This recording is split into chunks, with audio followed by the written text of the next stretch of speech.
एक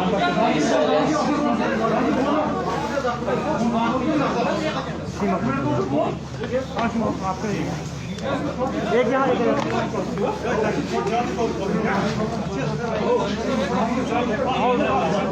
नजदीक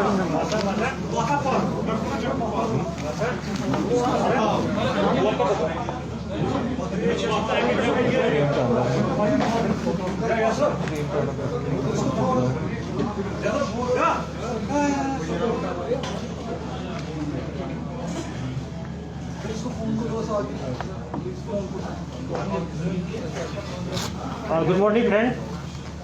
जैसा कि हम सब जानते हैं कि परसों जब यूरोपियन डेलीगेट्स का भीड़ था तो 17 के शाम में एक ऐसा हादसा हुआ जिसके चलते पूरे कंट्री में खास कर जो टूरिस्ट लोग यहाँ आ रहे हैं उनमें एक डर फैला हुआ और ये टूरिस्ट ये जताना चाहा कि हम सेफ एरिया में भी स्ट्राइक कर सकते हैं। हालांकि पुलिस सिक्योरिटी फोर्स की मदद से बहुत सिक्योरिटी अरेंजमेंट की हम लोग किए थे। वीआईपी को हम लोग बडगांव ले गए, पूरा सुरक्षित तरह से फंक्शन वहाँ हुआ। फिर उनको वापस हम लोग ललित होटल लाए और शाम के अंधेरा में जब 7:15 बजे उस टाइम हम लोग का पेट्रोलिंग भी थोड़ा कम हो गया क्यों हम लोग का फोकस पूरा था ललित होटल की तरफ। उस टाइम में एक बाइक से पर 3 यूथ आए और तीनों उतरने के बाद 2 काउंटर पर गया, कृष्ण ढाबा के काउंटर पर, उनसे बात किया और पिस्टल निकाल के फायर किया, उसको सीरियसली जख्मी कर दिया। उसके बाद बाइक पर बैठ के वहाँ से भाग गया। ये सिक्योरिटी हम पुलिस वालों के लिए खास करके सिटी ग्रिड के लिए बहुत सेंसिटिव इशू था क्योंकि ये ऐसा लोकेशन है कि जहाँ पर बहुत टूरिस्ट जाते हैं, खाना खाते हैं और हर एक हड़ताल के दौरान, स्ट्राइक के दौरान ये एरिया जो है कृष्ण ढाबा के आसपास दुकान खुला रहता है, इसलिए भी मिल्टन के टारगेट में था। उसमें उसके बाद हमारे ऑफिसर यहाँ जो है एसपी साउथ है सज्जाद साहब, इनको एक सिविलियन ने कोई फ़ोन किया कि ये 2 लड़का जो है इस बाइक पर आया था, ये कार्रवाई किया है। उसके बाद हम लोग सीसीटीवी फुटेज लाए, एसपी सीमा फुटेज को पूरा एनालिसिस की और एसपी ऑपरेशन डीआईजी साहब जिसको हैंडल कर रहे थे, सुपरवाइज कर रहे थे क्लोजली, ये जो टीम में ऑफिसर बैठे इन्होंने पूरा रात लगा दिया और मॉर्निंग में जब उनके पेरेंट्स को बुलाया गया थाना में, उन्होंने एक्सेप्ट कर लिया कि मेरा बेटा ये कार्रवाई किया है और ये बाइक को छोड़ के यहाँ से भाग गया है। फिर पेरेंट्स की मदद से हम लोग उनके फ़ोन को सर्वेलेंस पर रखे। फिर 2 जो मिलिटेंट टेररिस्ट था जो निकली संभवतः 2 दिन पहले ज्वाइन किया था कॉम्पाउंड के एरिया से, जो कि अपना मोबाइल को बंद कर दिया था। एक बाहरी लेबर के फ़ोन से घर वाले को फ़ोन किया, उसके बाद को हम लोग सुने, उन्होंने कहा कि मैं पहलगाम एरिया में जा रहा हूँ। फिर उसके बाद हम लोग यहाँ से श्रीनगर से पुलिस पार्टी भेजे, Srinagar police Anantnag police coordinate करके दोनों को पकड़ लिया, ऑन द स्पॉट उसको इंटरोगेट किया। उन्होंने बताया कि एक तीसरा है जो पुलवामा का है, जो 3 लड़का में से, उसको भी पुलवामा पुलिस की सहायता से पकड़ लिया गया और तीनों को देर रात कल लाया गया अपने पुलिस स्टेशन में। उसमें हमारे सारे ऑफिसर जो यहाँ बैठे हैं भारत टाइम लगा के इंटरोगेट किए और उन्होंने पूरा एक्सेप्ट कर लिया और कन्फेस भी कर लिया है। वेपन ऑफ क्राइम जो पिस्टल जिससे मारा था वो पिस्टल भी हम लोग बरामद कर दिए, उससे कर लिए, और जो बाइक मोटरसाइकिल जो यूज हुआ था उसको भी कर लिए हैं, सीज कर लिए हैं और ये केस ऑलमोस्ट सॉल्व हो गया है। अब कानूनी कार्रवाई पूरा किया जाएगा और इसको चालान किया जाएगा।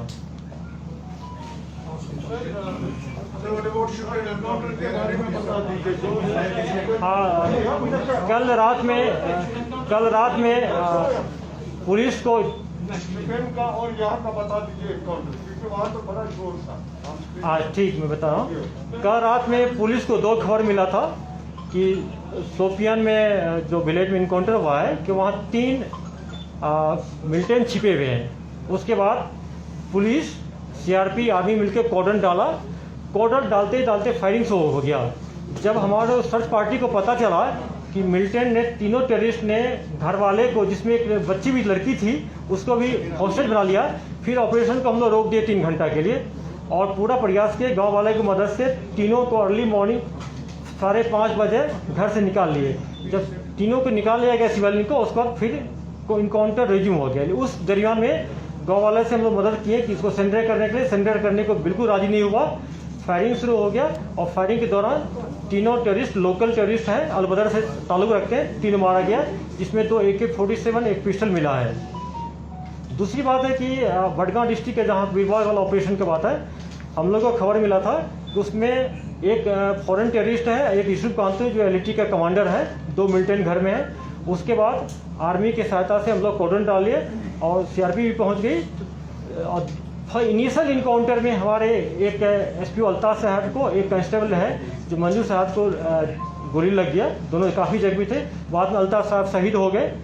और जब अर्ली मॉर्निंग में सर्च दोबारा किया गया टारगेट हाउस को, तो पता चला है कि घर वाले ने बोल दिया कि इसमें 2 मिलिटेंट था, एक को गोली लगा है, एक को बाजू में, एक को कंधा में गोली लगा है, दोनों भाग गया।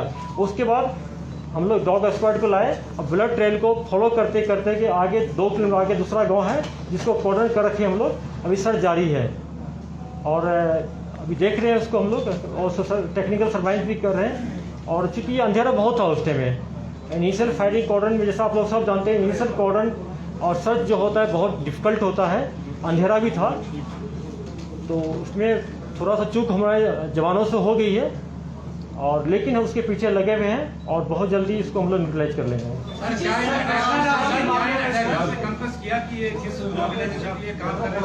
बिल्कुल, हाँ बिल्कुल। एक साउथ कश्मीर में एक टेररिस्ट है गाजी नाम से, जो कि बेसिकली TRF बोलिए या LET के हैं, मोस्टली जवान फौज भी बोलते हैं, अपने आप को बोलते हैं, बेसिकली ये LET वाले हैं। और जो गाजी जो है साउथ कश्मीर का, उन्होंने इंस्ट्रक्शन दिया था कि चूँकि फॉरेन डेलीगेट आ रहा है तो तुम उस जगह अटैक करो कि जहाँ ज़्यादा न्यूज बने और जो उसके आसपास हो। कृष्णा ढाबा को चूँकि पहले भी रिकॉर्ड कर चुका था, और जैसा हम सब जानते हैं कि किसी भी स्ट्राइक के टाइम में यहाँ पर दुकान खुला रहता है, काफ़ी टूरिस्ट वहाँ पर जाते हैं, लोकल लोग भी वहाँ पर जाते हैं पूरा। तो जानबूझ के एक इंटेंसली इस टारगेट को चुना गया है। इसका एक मकसद ये भी हो सकता है कि चूँकि ये जो दुकानदार थे ये जम्मू के हैं, हिंदू कम्युनिटी से बिलोंग करते हैं, हो सकता है कि इसका जम्मू में रिएक्शन हो और इसका कुछ ये चाहता है डिस्टर्बेंस हो, कम्युनल हार्मोनी भी डिस्टर्ब हो। बिल्कुल, ये बात अभी नहीं डाला गया, अभी ये UPM डाला गया, 3 से 7 IPC में डाला गया। तो दौरान तफ्तीश इसका और इंटीग्रेशन कर रहे हैं, बाद में देखा जाएगा। लेकिन सबसे बड़ी बात है कि हमारी पुलिस ने, श्रीनगर पुलिस में DIG साहब के सुपरविजन में इस टीम जो बैठे हुए हैं, 24 घंटा के अंदर ये केस को सॉल्व कर दिया, तीनों को अरेस्ट कर लिया। वेपन्स जो पिस्टल यूज हो गया है, रिकवरी हो गया, बाइक भी रिकवरी हो गया है, और कन्फेस भी कर लिया, जिसका हम लोग वीडियो बना कर रखे हुए हैं, ऑनरेबल कोर्ट में सबमिट करेंगे। ये बहुत बड़ी कामयाबी पुलिस के लिए है। ये नॉन लोकल नहीं था ना, ये जम्मू का था, ये नॉन लोकल नहीं कर सकते। बिल्कुल, इससे आपको बिल्कुल है। जिस एरिया में जो बाहर के लोगों का प्रेजेंस है, एक तो इन लोगों को सिक्योरिटी मिलता है, सोशल सिक्योरिटी। यहाँ के आवाम जो है इन लोगों को काफ़ी सपोर्ट करते हैं। बहुत दिन से लोग व्यापार कर रहे हैं, बिजनेस कर रहे हैं, लोगों से इतना घुल मिल गए हैं कि पता नहीं चलता है कि लोकल है कि बाहर के हैं। पूरा इन लोगों को पब्लिक से, लोकल से बहुत सपोर्ट मिलता है। पाकिस्तान कभी नहीं चाहता है कि यहाँ पर इस टाइप का माहौल बने, यहाँ शांति आए और यहाँ पर इस टाइप का माहौल बने। और टूरिज्म का सीजन आने वाला है, ये पाकिस्तान हरदम चाहेगा इस टाइप का डिस्टर्ब करे। लेकिन हम लोग सर्वेलेंस पर रखे हुए हैं, इस एरिया में पेट्रोलिंग को बढ़ा देंगे, फिश की चेकिंग करेंगे, जरूरत पड़ेगा तो कुछ नया बंकर ही बना देंगे, कर देंगे हम लोग। लेकिन इस टाइप, और दूसरी बात है कि जो स्लीपर सेल है OGW है, उस पर हम निगाह रखे हैं, उसको फ्रीक्वेंटली पकड़ के इसको हम इंट्रोगेट भी करते रहेंगे, लीगल कार्रवाई करेंगे। Recently, an ID was placed in an old truck in Fazalkhora, Bishbiara. Any leads in the investigations? जो मिलिटेंट पकड़ा गया था जम्मू में, अनंतनाग पुलिस ने पकड़ा था, हिदायतुल्लाह शोपियन से बिलोंग करता है। जैसा आप सब जानते हैं, मुझे याद होगा कि 27 मई को 2020 को पुलवामा में जो कार बम को लोग डिटेक्ट किए थे, बाद में ब्लास्ट किया था, ये उसी का कार दिया था। उसी टाइम से ये जेस के साथ काम करता था। उन्होंने कन्फेस किया कि एक बिजबहरा में एक मिलिटेंट है, लोकल मिलिटेंट है, ये ID एक्सपर्ट है, उन्होंने किया है। उसके पीछे हम लोग लगे हुए हैं, उस मॉड्यूल को जल्दी ब्रस्ट कर लेंगे हम लोग। क्या दुर्गानाथ और जो सत्यपाल मिस्टर मारा गया, क्या इन दो मामलों में कोई एक जैसी कड़ी आपको नजर आई इन्वेस्टिगेशन में? दोनों कार्रवाई में LET का इन्वॉल्वमेंट है, जिसको यहाँ पर TRF अपने आप को क्लेम करता है। उसमें भी हम लोग जो CCTV फुटेज मिले हैं, और एक जो हम लोग डोरू का जो मिलिटेंट पकड़े हैं, जहूर पकड़े हैं, उससे उसका बहुत फीचर मिलता है। उसको हम लोग अभी केस में ट्रांसफ़र करा के यहाँ लाएंगे अपने केस में, अनंतनाग की केस में है, उस कस्टडी चेंज करा के इंटरोगेट करेंगे, प्लेस ऑफ रेफरेंस उसको ले जाएंगे, होपफुली उस केस को हम लोग जल्दी सॉल्व कर लेंगे। मेरा मानना है कि अभी तक में इनिशियल लग रहा है कि उसमें जहूर का इन्वॉल्वमेंट है। जी साहब, एक न्यूज़ से रिपोर्ट आया था जिसमें एसओजी के 7 या 8 ऑफिसर्स का नाम डिटेल के साथ गाड़ियों के नंबर के साथ आया था, तो कैसे देख रहे हैं आप इस थ्रेट को? क्या ऐसा कोई थ्रेट है? देखिए, जैसा कि आप सब जानते हैं कि जो आज सोपुर के मिलिटेंट जो था सज्जाद एलईडी के कमांडर, उसके टाइम से भी या उससे पहले रियाज नायक के टाइम से फ्रीक्वेंटली हर एक 15 दिन पर एक ऑडियो वीडियो आता था जिसमें धमकी दे रहा था। ये इसका मिलिटेंट का टेररिस्ट का काम सिर्फ मारना ही, अटैक नहीं करना, टेरराइज करना है। इस कभी मीडिया वाले के नाम डालता है, कभी पुलिस वाले के नाम डालता है, कभी किसी सीएपीएफ वाले, ये किसी पॉलिटिकल एक्टिविस्ट के नाम डालते हैं। ये चाहता है कि आतंकवाद का माहौल में पैदा हो, लोगों में डर पैदा हो। ये करते रहेंगे, लेकिन इससे हम लोग डरते नहीं। हमारे पुलिस फोर्स पूरा काम पर लगे हुए हैं और उसको तो जवाब दिया जाएगा। Sir, before few days, Noor Stanley came at press point, they protested and said that he is innocent. मैं बता रहा हूँ, एक तो आप लोग चलाए थे उनकी वाइफ तो जम्मू में है पुलिस कस्टडी में, और ये उनकी सिस्टर थी, वाइफ नहीं थी। दूसरी बात है कि आप लोग याद होगा 27 अक्टूबर को कुलगांव में एक बीजेपी के 3 वर्कर को अटैक हुआ था, तीनों शहीद हो गए। मैंने मौका पर से वहाँ पर इंटरव्यू दिया, बाइट दिया कि इसमें जहूर एलईटी का जो है कापरान डोरू का इन्वॉल्वमेंट है। अब वो तो उनके फैमिली सुने होंगे, अगर उनको लगता है कि इनोसेंट है तो उनको कंटेस्ट करना चाहिए, उसी टाइम बोलना चाहिए कि मेरा जो है हस्बैंड या भाई जो है या जो मिलिटेंट नहीं है, हमारे कैटेगरी बी कैटेगरी के टेररिस्ट है, वो कैसे इनोसेंट हो सकता है? सर, एक लास्ट क्वेश्चन, यूसुफ क्वार्टर जो सबसे बड़ा कमांडर अभी मारा जा रहा है, खबरें ऐसे भी हैं कि इससे पहले भी ये कोऑर्डिनेट सर्च ऑपरेशन में भागने में कामयाब हो गया और आज भी आप कह रहे हैं कि ऐसे मतलब हुआ है, तो किस नजरिए से आप इस कमांडर को देख रहे हैं? देखिए, हर एक पुलिस पर्सनल हो, सीएपीएफ को हो कि मीडिया वाला हो, चाहे टेररिस्ट हो, हर एक टैक्टिक्स अलग होता है। टैक्टिकली मैं मानता हूँ कि साउंड है, उनका मॉडस ऑपरेंडी है कि इनिशियल फायरिंग करके भाग जाओ, लेकिन हर बार काम नहीं करेगा, अगले बार फंसेंगे।